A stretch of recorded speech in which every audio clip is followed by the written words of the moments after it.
Hi there. I think it's time for me to start. Hopefully some of you are here to listen to me. So I'm Matt Clouthier, I'm the CEO, CTO, and founder of Cloudhouse. Talk about our technology that helps accelerate your digital transformation, as it rather grandly says. The obligatory side of what you're supposed to learn. So really what I want to talk about is how we help you in the journey of transforming your customers, whether that's modernizing them to get them into the cloud, or helping them upgrade their desktop estate, adopting Microsoft 365. We see that there are a number of issues that make that challenging for people. So they obviously want to do it to drive down the cost. We all know why. We let Microsoft drum all that messaging out there. And people want to get to an evergreen strategy. Microsoft are pushing everything as a service, Windows as a service. Obviously, if you adopt the cloud, then it's all run by Microsoft. It's all effectively a service. So everyone wants to get to that. But there's a lot of challenges that make that very difficult for you. So our view is that really it's the applications that make life difficult. It's really the apps that matter, right? You don't do it because you want to run some servers or have a Windows desktop. You do it because you want to deliver the applications that your users need. But a lot of the applications that businesses rely on every day, although they're perfectly good for the business function, they're aging. You know, they've been written some time ago. They provide the function that the business needs. But those applications are not modern in their technology stack. So they rely on legacy technologies, whether it's old IE, there are old 32-bit apps that don't run on 64-bit Windows. They run on old server operating systems, old versions of Oracle, old Java, old .NET, all these kind of things that make your customers' businesses run or your own business run, but they're not modern in their capability. So when you try and upgrade those applications, you're really faced with this challenge of, how do I move this app forward? Because stuff breaks when you upgrade, the app doesn't work anymore. Obviously, in an ideal world, you get your development team to pull up Visual Studio or whatever godforsaken language they wrote it in the first place, and they make a few code changes, and it's all wonderful and everything's brilliant. But the reality is, for a lot of applications, that's just not possible. Either there's no business case to do that, or you don't have the environment, or the team, or the knowledge, or even the source code sometimes to actually make a change to the application. Or maybe it's a third-party application that a vendor supplied to you, and there's no upgrade path to get to their latest version. So what do you do when that is blocking you from making the transformation journey that your customer wants? So obviously, one approach you could do is kind of do nothing, right? You could just leave the app where it is and move everything else. But you don't want to do that because software, the underlying platforms, Windows itself goes out of support on a regular schedule. And when it does that, you stop getting security patches, you take risk. There's a lot of cost involved in doing that, and a lot of challenges. And you provide a really poor experience to your users. No one wants to use Windows from 20 years ago. It just wasn't very good, certainly not as good as it is today. So that's where we step in. What do we do? Well, we help you modernize your applications without changing the code of those apps so that you get them into compliant, secure operating systems running on the latest platforms in a modern, manageable way so that you remove the risk and the cost and the headache of the equation. Importantly, as I say, it's without changing the code of the application. So it's a very simple concept. You take your app as it is, running on its existing platform where it's insecure, uncompatible, all that nonsense. We package it up in our tool. We have a packaging tool, and we also support integrations into other tools that can help you package. So you go through a normal packaging process, and that can be done in-house, can be done by partners. There's lots of ways you can do that packaging. But you end up with a Cloudhouse container, which is our own package format, which contains the payload of your application and all the information we need to know about how it talked to the old operating system and the old environment, but none of the old Windows. So none of that insecure, unsupported code exists within our container. You take that container, you drop it on your new OS, and you're good as gold as though you had a new app. So the sort of simple concept is, as far as the code of the application inside the container is concerned, when it looks at the outside world, it assumes that what it sees is your old operating system. So, I'm still in my old leaky data center under the stairs on my Server 2003 box, or I'm still on my old, decrepit laptop that's running Windows XP is what it will look at when what it sees. So it's living the dream back 20 years ago. But when we drop that container into the new environment sees our container as though it were a brand new shiny .NET application. So it thinks, here's my new application, it's all wonderful and new, and I can manage it using new capabilities, control it, deploy it, monitor it, et cetera, as though it were a new application. And our magic is this bit in the middle that kind of makes that translation between the old world and the new world without the application having to be changed. So, as I say, it's a pretty simple process to go through. Take the application, you package on the old system, you run it through what we call our auto packager tool, which does the process, and that creates the container. And inside the container, there's a few things that's kind of important to understand. So there's obviously the application itself, all of the DLLs, XEs, and registry, and all that kind of stuff, the bits that make up the app. But importantly, what we build up is this configuration that understands the environment. So we have a thing called a redirection engine, and that redirection engine does this mapping, this translation between what the application expected to see and when it calls the APIs to the outside world, how it expected it to behave, to whatever the native behavior is in the system that you're now running on. It's dynamic, so you can take one container, you build it on the old system, it only cares about that, doesn't care where you're deploying it to, so it will dynamically figure out the redirections for whatever OS, whatever configuration you put it to. That redirection also helps with the external environment. So when you're migrating server-based workloads, so an Oracle database app or a web server app or some weird 4GL that no one's ever heard of that was stuck on an old server, as well as the way it talks to Windows, often you see issues where the application is configured to the environment it started on. It's kind of hard-coded to database connections and IP addresses and domain names and all this other stuff. So the redirection engine can also map those behaviors. So as far as the app's concerned, again, it's still talking to the old server, the old domain, the old network, all that stuff. And then we isolate the application selectively so that we stop it from conflicting with other stuff that's on the system, so you don't have old stuff conflicting with new stuff.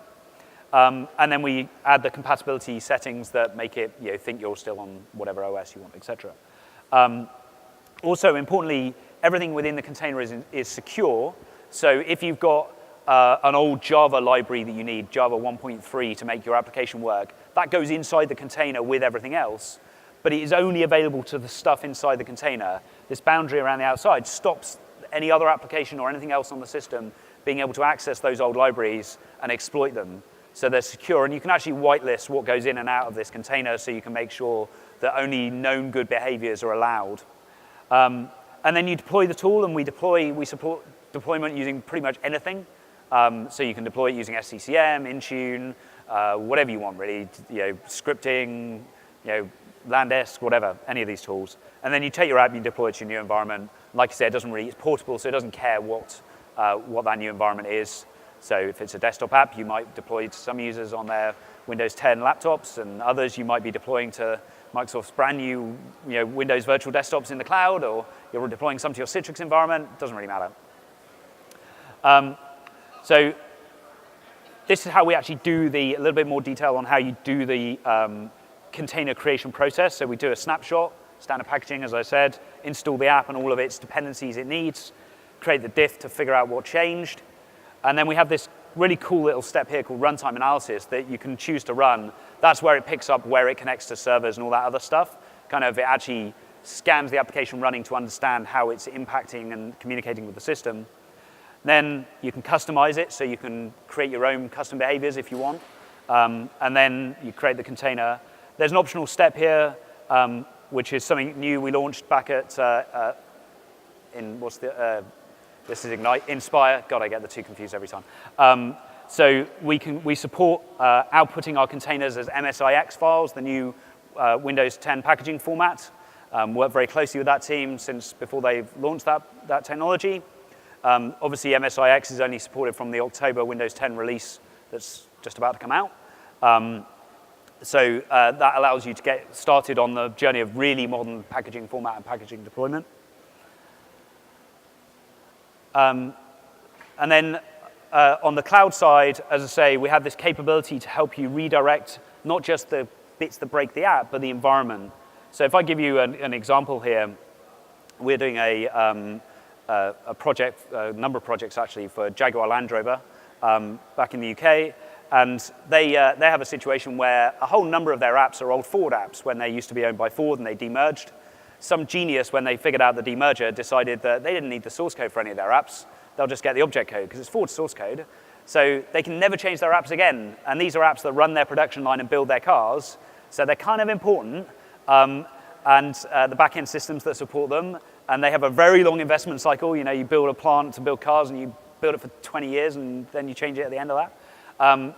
So they had this exact problem where they couldn't upgrade their domain. So they were moving from an old domain to new domain and moving into Azure Active Directory, starting to migrate some of their services to the cloud. And they couldn't do that because their domain had to be called forward, because otherwise none of their apps worked because they all assumed that all the things they were connected to were on the forward domain. So that's where our redirection steps in, and we can configure that, create a little mapping in XML that tells it actually, instead of when you're asking for forward, go and see the JLR domain and maps the two together. Pretty straightforward, but very, very useful. And in particular, as I say, when you're moving to the cloud where the environment that your application operates within is changing much more than when you're just updating a desktop. I mentioned a little bit just now about MSIX. So if anyone here knows anything about MSIX, they have this thing called the Package Support Framework, which is kind of the next version of shims, basically. So it allows you to build in C++ a custom change to the app. It's kind of cool, useful, like a shim, but it's very point solution specific. For the last 8 years, since we started this business, we've been specializing in building these kind of capabilities that fix up applications. So if you are trying to get to MSIX, then we give you a big head start in helping make all of your applications work within that format. And obviously, because MSIX is a new format, there are a bunch of restrictions and things that don't work, that used to work in the wild west of Win32. So they've kind of locked down the model a bit more. It's more secure. It's got its own native container. So there's some restrictions as to what you can do there. If you're interested in MSIX specifically, Andrew Klinick, who runs that team at Microsoft, is giving a talk on Wednesday afternoon. Sorry, I'm looking at Martin, one of my colleagues. We are co-presenting in that, and we're actually showing a demo. One of our senior engineers, Priya, is here, and she's doing a demo of showing how we provide MSIX enterprise fix-ups.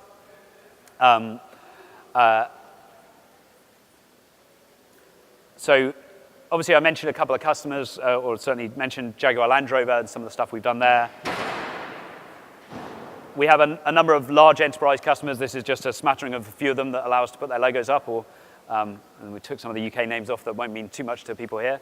And we do a lot across government, who are a bit cagey about what you can say about them. They don't like to speak publicly about the horrible things that they run and old systems that they have. But if you're interested in our technology, obviously you're in good company. Another great example here is Kaiser Permanente. We help them. They run their billing platform that takes all of the financial reporting across all of their various, God knows how many sites that they have, and consolidates that back to the head office. This was an application running on a Server 2003 and a Server 2008 box with an Oracle backend. They are replacing that application, but it's a 5-year project to replace it with the vendor that makes the software. So they're obviously tendering out to get their project done and getting a new custom version built for them to upgrade their business. But for that 5-year period, they've got this massive vulnerability where their systems are unsupported, and there's a compliance issue because of that. So we worked with them to containerize their application onto all the servers that we've got, and as a result, they're now running on a Server 2016 platform that's all secure, super reliable. And actually, I was speaking to them the other day. It's now apparently the system performs 68% faster than it did when they started. And that's not because our containers have got go faster stripes. I mean, our containers are super cool, but they don't work magic. It's because it's now running on a much newer version of Windows that's frankly better. And all the innovation that Microsoft have made internally to the code of Windows and the core of Windows to make that better is now available to them because they've been able to move their app forward. So you can really solve a lot of problems without having a massive expense. And really, they had no other choice in their case. They can't get their upgrade done any faster than their 5-year project. That's the way it's going to take to do. And there is no other, they can't change the code. So what else are they going to do? Just be stuck. As a business, we go to market through partners. So we work with various systems integrators, and then packaging partners and other people in the space that can use our tool to help their customers deal with the tricky applications. And obviously, we work very closely with Microsoft. We also work very closely with Citrix and help a lot of their customers. They have a huge amount of customers stuck on, with legacy Citrix farms. That's been a kind of way people have alleviated the problem to a certain extent. It doesn't really help Citrix, and it certainly doesn't help the customer to do that. So helping get rid of those is really beneficial. So really, what we want is to encourage everyone to get their apps to Windows 10 and Azure today. Don't hold back. Don't stop. Don't be delayed. Our software will help you do that. So if you want some more information, obviously you can go to our website. You can see our Twitter. I mentioned we're doing the MSIX session with Andrew and his guys on Wednesday. Probably should have put what time it is, but anyway, look it up in the MS Events app. We're also doing 3 now. We got an extra one of these today. Classroom sessions where we can help explain in a bit more detail and again show a nice demo of how you do an Azure migration. These are in the expo hall at the, if you go to the Azure area, there's a migration section of that, and they've got a little classroom area behind. So we're doing that with the Azure guys. There's one at, is it 7 o'clock tonight as well, if you're really super keen and you don't want your day to end. And then you can go and get yourself a well-earned beer afterwards. So yeah, the team will be delivering these sessions over time. And obviously, feel free to reach out to us directly if you'd like some help. So I think that's my last slide, right? Yeah. So apparently you've got to evaluate, tell everyone how awesome my session was or not, as the case may be. Yeah, so that's that. Does anyone have any questions that they want to ask? Yeah. Sorry? Damn you, you got me. Yeah, that is a problem. So we don't. So our software operates within the user mode of Windows. So we deal with the user mode APIs and all the translations there. So we don't help if a driver can't be run on your Windows. We're not going to fix that problem. What we can do, though, is if you are able to run a newer version of the driver and the application is not sufficiently coded so that it is able to talk to that. So, for example, a lot of problems come up where you move from 32-bit OS to 64-bit OS, and you have a 64-bit version of the driver, but the app's running in 32-bit mode, and it now can't see the driver anymore. We have a capability that remaps that and connects it to the correct driver, so we can remap the connections between the app and the driver, but you do have to figure out a way to get the driver itself to install. We're not going to fix that part of the problem. So like the only thing we don't do is drivers or certain Explorer shell extensions that only work on 32-bit can be slightly problematic. So sort of real kernel and Windows subsystem stuff is a bit of a restriction. Beyond that, though, we can deal with pretty much everything else an app has. And we've done, God knows how many hundreds or thousands of apps thousands of apps, definitely. And people have given us some really ugly applications. The nature of the beast of what we do and what we tell people you do is they give you really shitty apps. Great.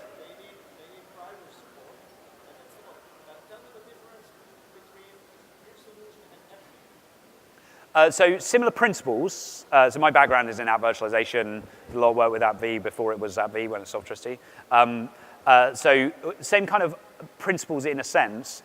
The fundamental difference is that general app virtualization, including AppV, is all built on this principle of you package it where you're going, and it tries to kind of behave as much like Windows as possible in the way that it does the mapping between like old file locations, old registry, etc.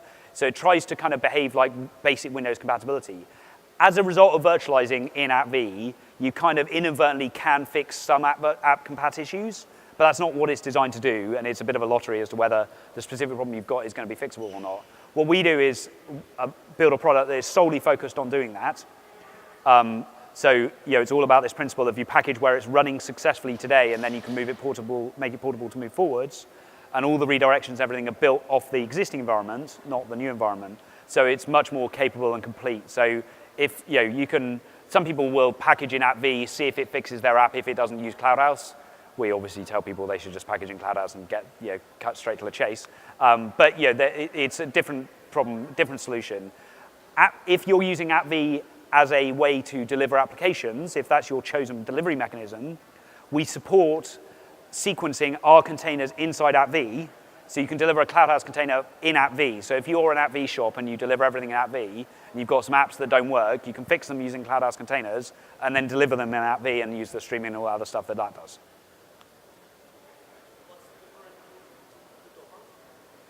On the server side, so again, Docker, you can containerize your app, but at the end of the day, the Docker container executes on the version of Windows that you run it on. So if your app only works on Server 2008, then you have to configure your Docker container to run with a Server 2008 image, otherwise it won't work. It doesn't fix the app compat issue. Now, of course, Docker itself gives you some better manageability, but at the end of the day, you're still running old Windows. You're running your app on an old Windows core, so you get the performance of old Windows, you get the security of old Windows, etc. It's also like app V, if you're using Docker as your way to deploy and orchestrate and manage your servers, you can put a Cloudhouse container inside Docker and deliver it using Docker. And we see quite a lot of customers do that when they do server migrations. They generally go through a kind of a phased approach. They take all their server infrastructure like it was on-prem, and they lift and shift that into the cloud, use our container to move all the apps that were running on legacy Windows Server versions or had dependencies on their local environment that couldn't be reconfigured. And then they kind of modernize from there on. They move to Docker containers. They put our containers inside the Docker containers.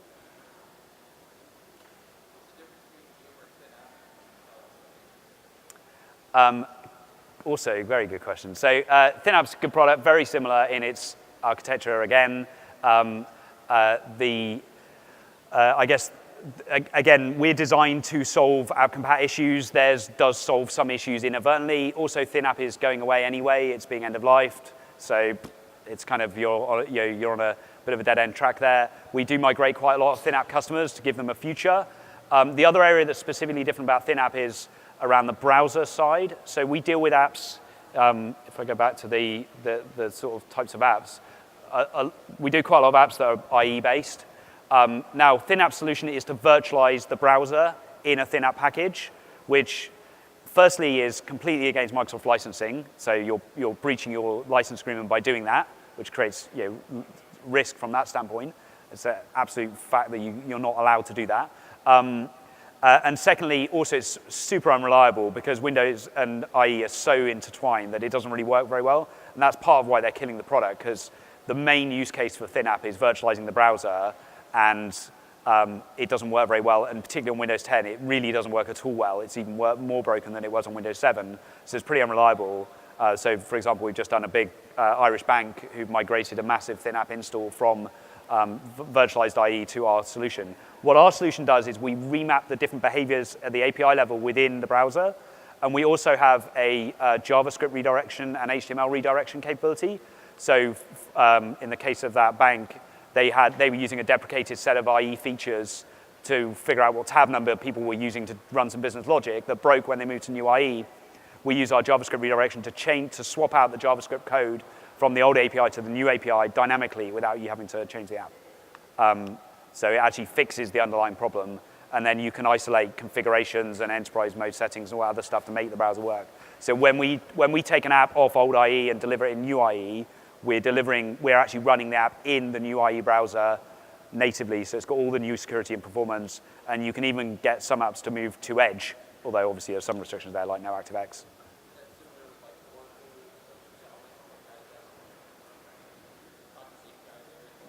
So Java specifically, runtimes, we generally advise you put them inside the container, and then they're isolated and secured and they're reliable. So take Java, for example, you can configure an app to use the local Java if you want to, and it will use the latest version, and we can fix the reasons why it doesn't find the right version and use that. But then, of course, your code is running on new Java, which might not do what old Java did. So people generally shy away from that because they don't want to have to retest the entire app end to end. So what you do is you bang the old Java library inside the container, and it's used by the app.